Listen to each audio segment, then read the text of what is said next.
आज के लेसन में मैं आपको एक और ट्रेसिंग समझाता हूँ और इंशाल्लाह एक नहीं हम दो ट्रेसिंग्स देखते हैं आज।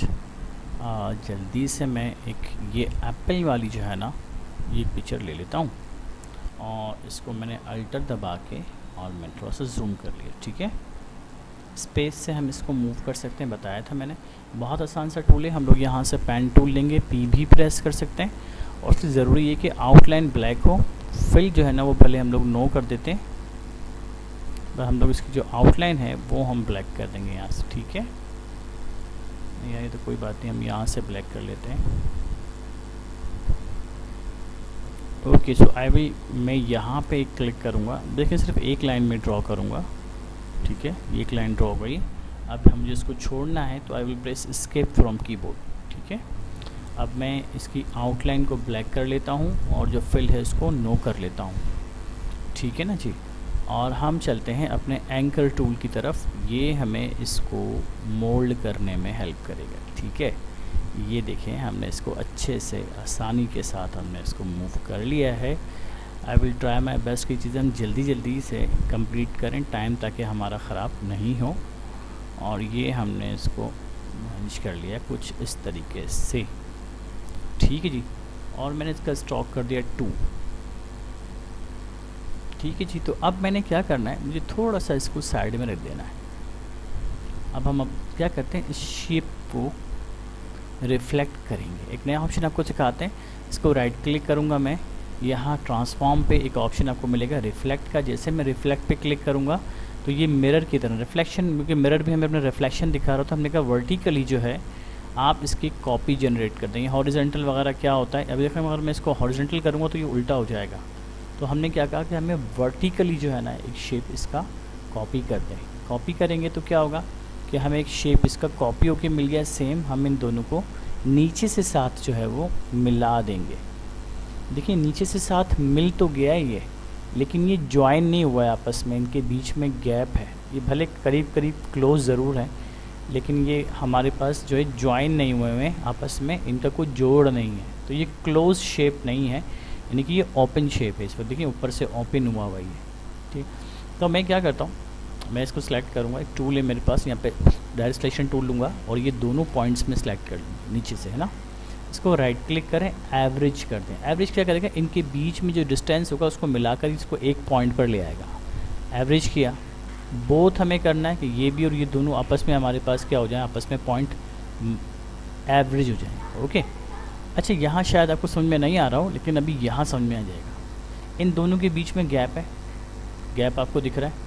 अब दो तरीके कार होते हैं, राइट क्लिक करें या तो आप आ जाएं हमारे पास कहाँ पे, ज्वाइन पे। ज्वाइन पर अगर आऊँगा तो बीच में एक लाइन डाल दी इसने, देखें है ना। कंट्रोल Z कर देता हूँ मैं। लेकिन अगर मैं इन दोनों पॉइंट को सिलेक्ट करके राइट क्लिक करके ज्वाइन नहीं एवरेज का कहता हूँ, तो एवरेज से ये होगा, जैसे मैं बोथ को क्लिक करके ओके करूँगा तो ये दोनों आपस में मिलकर क्लोज हो जाएंगे। अब हमें इसको ज्वाइन लाजमी करना है, ताकि, और इन दोनों को भी सिलेक्ट करके हमें ज्वाइन लाजमी करना है ताकि ये क्लोज शेप हो जाए। देखिए ना, नीचे अब आपके पास राउंडेड रेक्टेंगल का निशान भी आ रहा है, इसमें भी राउंड का निशान आ रहा है। तो ये हमारे पास एक एप्पल का क्लोज शेप बन गया। अब हम आते हैं, देखिए मैंने एक ही लाइन में ये ड्रॉ किया है, इसको 2-3 लाइन में ड्रॉ नहीं किया है। अब हम यहाँ पर क्या करते हैं, जल्दी से इसकी ट्रेसिंग कर लेते हैं। मैंने यहाँ पर क्लिक किया और इसको मैंने कुछ ऐसे ले लिया है। ठीक है, मैं यहाँ पे क्लिक करूँगा ताकि मुझे यहीं से शुरू करना दोबारा। फिर मैंने एक लाइन बनाई इस तरीके से, और फिर मैंने यहाँ से यहाँ तक एक लाइन जो है वो और बना ली है कुछ इस तरीके से। फिर मैंने यहाँ से यहाँ तक एक लाइन फिर बना ली है। तो ये क्लोज शेप मेरे पास इसका भी क्रिएट हो गया। ये भी मैं उठा के यहाँ ले आता हूँ। ठीक है, अब नेक्स्ट हमारे पास क्या प्रोसेस होगा वो हमें समझना है। वो क्या है और हम लोग देखते हैं। वो ये है कि हमने यहाँ पर एक लीफ बनाना है ना, तो इट विल बी इजी इंशाल्लाह, कोई मुश्किल टाइम नहीं लगेगा। अभी हम बना लेते हैं। हमने यही पेन टूल लिया, हमने यहाँ से क्लिक किया और यहाँ से क्लिक को दबा कर रखा, तो ये शेप हमारे पास एक मोल्ड हो रहा है। फिर मैंने इसके एक पॉइंट पे क्लिक किया, यहाँ पे दोबारा यहाँ से स्टार्ट हो गया। अब हमने यहाँ इसके एंडिंग पॉइंट पे इसको दबा कर रखा और हमने इसको ऐसे प्रोसेस कर लिया। ठीक है जी, शेप आ गया है हमारे पास ना। बस इसके कलर नहीं है, हमें यहाँ आउटलाइन पर आना है, इसको ब्लैक कलर देना है। तो ये हमारे पास इसका स्ट्रोक 2 कर देना है, तो ये स्ट्रोक 2 हो जाएगा, थोड़ा डार्क हो जाएगा। ये हमने यहाँ पर रख दिया। ठीक है जी। हाथ के हाथ एक ट्रेसिंग और भी करते हैं, वो क्या है जी, वो ये है कि ये एप्पल जो है इसका एक शेड रेड भी तो है ना। फ़िलहाल मैं एक शेड बनाना सिखाऊंगा भाई, ठीक है। तो ये हम क्या करते हैं, हमने यहाँ पे एंकर टूल लेना है, यहाँ पे क्लिक किया, यहाँ पे क्लिक किया, फिर हमने यहाँ पर एक क्लिक किया, ठीक है, और हमने फिर यहाँ पर एक क्लिक कर दिया। तो ओवरऑल मैंने 3 जो है ना शेप्स बनाए हैं। इसको मैंने फिर आउटलाइन का कलर दे दिया, और अब मैं इसको एंकर टूल से फिर से अगर मैं इसको सेट करूँ, so I will setting up it here, मैं इसे यहाँ पे एक सेटिंग में ले आता हूँ कुछ इस तरीके से। इसे मैं यहाँ ले आता हूँ, इसे मैं यहाँ ले आता हूँ,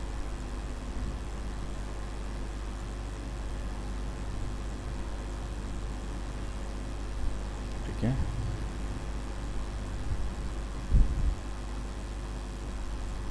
ये हमारे पास हमने एक शेप और बना लिया है। अब मैं इसको अल्टर दबा के छोटा करता हूँ, तो मैं इस शेप को यहाँ पर ले आता हूँ इसके साथ अलग से। अब हम फाइनली कलरिंग देते हैं इसको, ठीक है। ये भी सेट हो जाएगा सब। देखिएगा आप किस तरीके से मैं इसको सेट करता हूँ। हमने क्या करना है, सिंपल पहले एप्पल पे क्लिक करना है, और हमें यहाँ पर आना है, सॉरी, आई ड्रॉपर पे। आई ड्रॉपर हमने ले लिया, जैसे मैंने इस पर क्लिक किया ये एप्पल फिल हो गया। अब जैसे मैंने यहाँ इस वाले शेप पे क्लिक किया, अब मैंने आई ड्रॉपर लिया और मैंने इस पर क्लिक किया तो ये फिल हो गया। यू कैन सी हियर, ये हमारे पास इसी शेप में आ रहा है। हम इसको थोड़ा सा एडजस्ट कर लेंगे तो that will be adjust with that, हो गया ना। अब इस पर आते हैं, इस शेप की तरफ आते हैं। यहाँ पर मैंने आई ड्रॉपर लिया तो ये मैंने ये शेप पे कलर क्लिक किया। इसी तरह से मैंने जब इसके लीफ पे क्लिक किया और मैंने इसका एक शेप सेलेक्ट किया, कौन सा, ये वाला, ठीक है। अब लीफ की भी देखें 2 शेड है, ये आप बना सकते हैं, आप पर है ना। मैं इसको फ़िलहाल डिलीट कर देता हूँ ताकि हमारा शेप जो है हमें प्रॉपर्ली दिखाई दे, हमारे एप्पल का shape. You can see here कि ये हमारे पास कम्प्लीटली बन गया। इसको थोड़ा सा और नीचे ले आए, हल्का सा नीचे ला के राइट क्लिक करें, ऑर्डर सेंड टू बैक कर दें, ये हमारे पास एक शेप एप्पल का तैयार हो गया, ठीक है। हमने ओवरऑल 7.5-8 मिनट में एक अच्छा लेसन अंडरस्टैंड कर लिया, ठीक है। तो इसको भी ट्राई कीजिएगा, क्योंकि इस पर मैंने कम काम किया। ट्रेसिंग जितनी अच्छी होगी ना, आपका लोगो उतना अच्छा बनेगा। आपको याद है मैंने आपको पावर पॉइंट्स में कुछ लोगोज दिखाए थे, गेमिंग लोगोज दिखाए थे, इसी तरीके से बनते हैं वो। लेकिन आपका हाथ बहुत स्ट्रांग होना चाहिए, प्रैक्टिस करते रहो। इसकी प्रैक्टिस बहुत ज़्यादा आपको नीड है। आपको याद हो हमने भी जो लास्ट क्लास की थी उसमें हमने ये भी समझा था कि ये किस तरीके से बनेगा, ये ग्लास किस तरीके से ट्रेस होगा। ये छोटी छोटी चीज़ें फिर आपको बड़ी बड़ी ट्रेसिंग्स पर ले आएंगी। ट्रेसिंग का समझ लें 90% काम है हमारे पास में, तो इसी से सारी चीज़ें जनरेट होती हैं। ओके जी, थैंक यू।